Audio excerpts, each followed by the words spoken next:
Hello everyone, it's Cherry here, and your eyes do not deceive you. This is a Rome 2 video, something that's not really ever been on my channel before. It's mainly been a driving game channel, though I'm not exclusive to driving games. I do play a wide variety. There's been Rainbow Six Siege ones occasionally on, but never an RTS. Now I haven't been playing an RTS for a long time, but I've kind of got a little excited now for Total War Warhammer, as I've been a fan of the Warhammer games franchise, not so much into the actual models or anything like that, but the games I've been a fan of for a good few years. Why I made this video, well, naturally I wanted some Total War in the background. I didn't want any racing game footage in the background, that would just be confusing as hell. And just for reference, I am Pontus. No, I'm not. I'm living in the past. I am the Lusitani, so I'm the yellow dudes. I look like little bees, just so you can follow what's going on in the background. But what this video is a little, somewhat of a rant, somewhat of an optimistic outlook on where the Total War franchise can go. Now, for me, I've brought all the Total Wars, minus Napoleon, and just recently Attila. Now, I started really liking Total War with Rome 1. Now, Rome 1 was not in any way, shape or form even remotely historically accurate, but for me, I've got the best memories playing that. And now you might think it's nostalgia, but I've gone back and reconfirmed the feelings I had with Rome 1. It worked very well. The units were identifiable, they were unique. Some of them were just completely made up. If anyone's played it, you'll know stuff like the Iberian Bull Warriors. Creative Assembly just went to town, made factions fun, made them unique, and just not always balanced, but at least the armies had an identity. There was a reason to play as them, even if the reason was as crap as at least they look cool. Rome 2, on the other hand, suffers. Now, when they went from Shogun 2, they learnt from the mistakes in Shogun 2. Everyone complained all the armies were literally copy-paste. And there's no doubt they probably were in ancient Japan, so they couldn't really get around that issue. So everyone was saying, you know, we want variety, we want what we had in Rome 1. So they did somewhat deliver them that. There is more faction variety than there was in Shogun completely. However, for the Rome setting, it still feels like a wasted opportunity.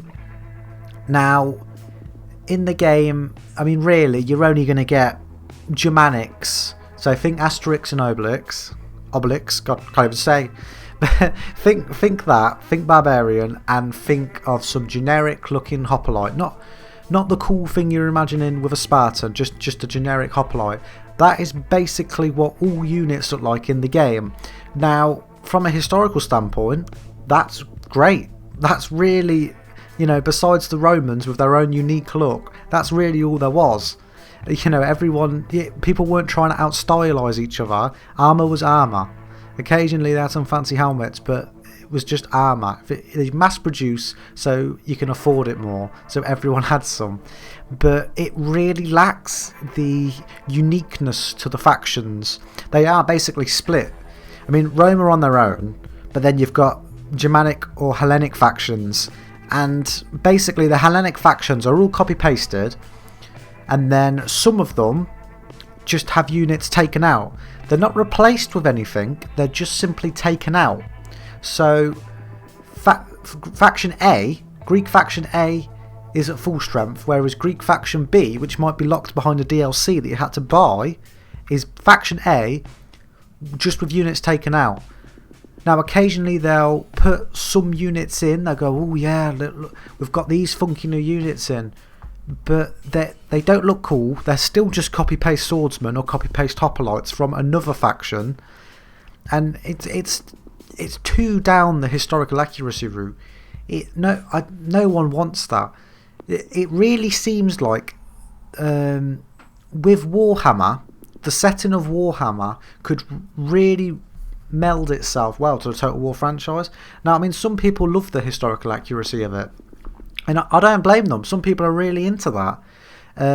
people can't really deny that some of the mechanics in this game are a bit wonky, and they are really. Pikes are wonky, flanks formations are wonky, cav charges are wonky as how elephants and chariots are a bit iffy. Nothing quite feels right. It's been getting better. It's mainly because of the animations. If you look at Rome 1, people just swung sort of wildly and people dropped on the enemy side. It wasn't like people were getting really hard locked into these animations. I mean, Shogun was bad for that. This one isn't quite as bad, but it's still, you feel very disconnected from the fights. It's just Unit A and Unit B just block together, then do their own thing and aren't connected with the battle in any way, which is a good feeling, especially with like a nomadic faction with a mob. It just feels weird. Maybe with a Roman cohort or something like this, but not with like a sheer mob. You don't expect them to very neatly and precisely attack this blob, and anyone around the sides just stand still waiting for the middle to kill it. I mean, you can fix that with formation attack, but it's just a bit iffy. Now, the Warhammer franchise, on the other hand, you've got blokes standing there with a spear that are going up against a 10+ foot tall orc. I mean, this is really like, think of it in terms of a game like Team Fortress. If you can't see the characters, you can only see their silhouette. You would know, if you play that game a fair amount, you would easily identify the characters from a distance just from their silhouette. Yeah, it was probably even true on Rome 1 how identifiable they were. With Rome 2 you wouldn't stand a chance, but with Warhammer each army is really going to feel different. Now that's what I want. I want to be very proficient at a faction, feel I'm doing relatively well, win some online battles, and then move to a different faction and get my ass absolutely handed to me.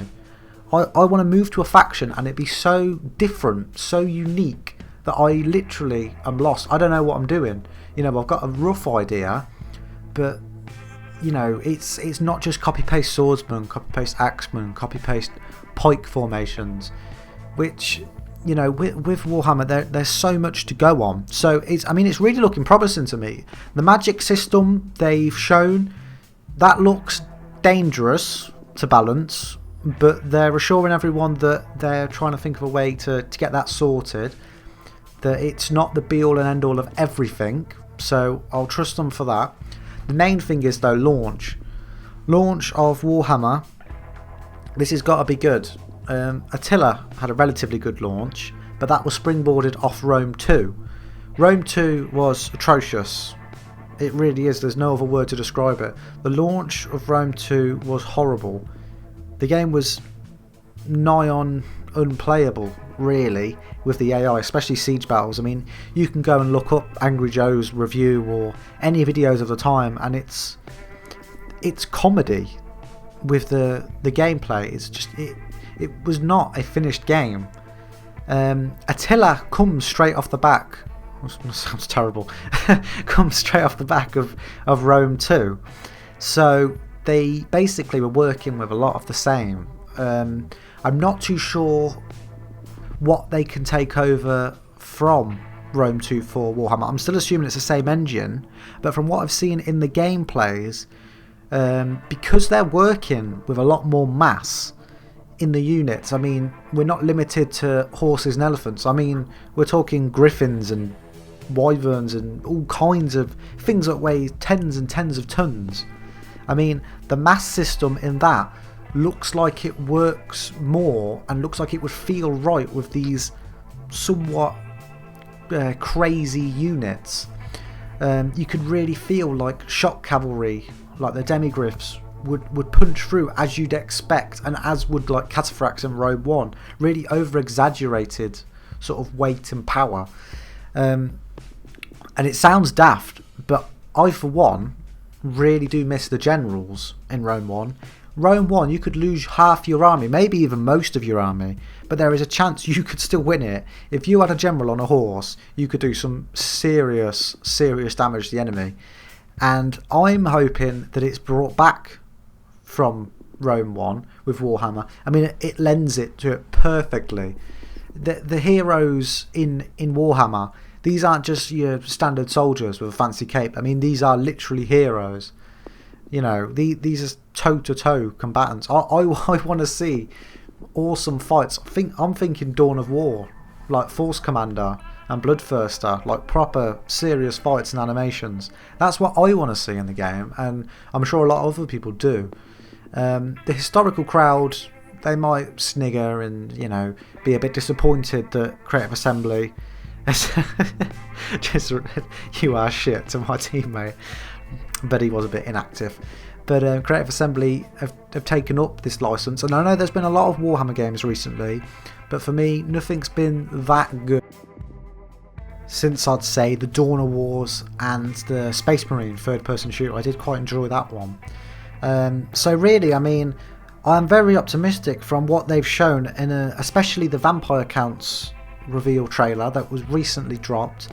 It rather made me laugh. If you go on the original launch videos, there's quite a bit of negativity and a bit of hate, especially when they show at the end that the Chaos faction is a DLC faction, which is a shitty move, guaranteed. That is, I'll agree with you there, shitty move there. But as soon as the Vampire Counts trailer came out, I think people were just blinded straight away by the Vampire Counts. I mean, all the hate disappeared, the dislike bar is teeny, and everyone's just won over. So, you know, people make out they're going to make some massive stand and some big statement about DLC, then all they have to do is flash a few vampires and everyone's back on board. But I won't talk about that. But really, from what I've seen, it does look good. I'm hopeful for the franchise. I'm hopeful it goes well, because really the Warhammer name has sort of lost some of its credibility in video games. After the license got sold off to everyone, it's really been tarnishing it, and I really hope they get back on the horse and do a strong Total War. What does this mean for the future of Dawn of War? I'm not too sure. Because of this RTS style, is somewhat similar to Dawn of War, more so the first one. They've been moving in more of a StarCraft direction, and what I feel we may get, if we ever do get a Dawn of War, it seems like they will base the half of the RTS section in this Total War sort of format, and with the other side of it they can really push for this competitive MLG sort of StarCraft rival, though I doubt it bears too well for them. I mean, Dawn of War 2 was trying that, and it seemed to lose a lot of fans from the original Dawn of War and not really pull anyone from StarCraft or anything similar to that. Fair play to them for still supporting the game to some degree. I know there was some DLC just recently, a Necron Lord added to the Last Stand game mode, but I mean, I haven't played that game in a long time. I lost interest in that.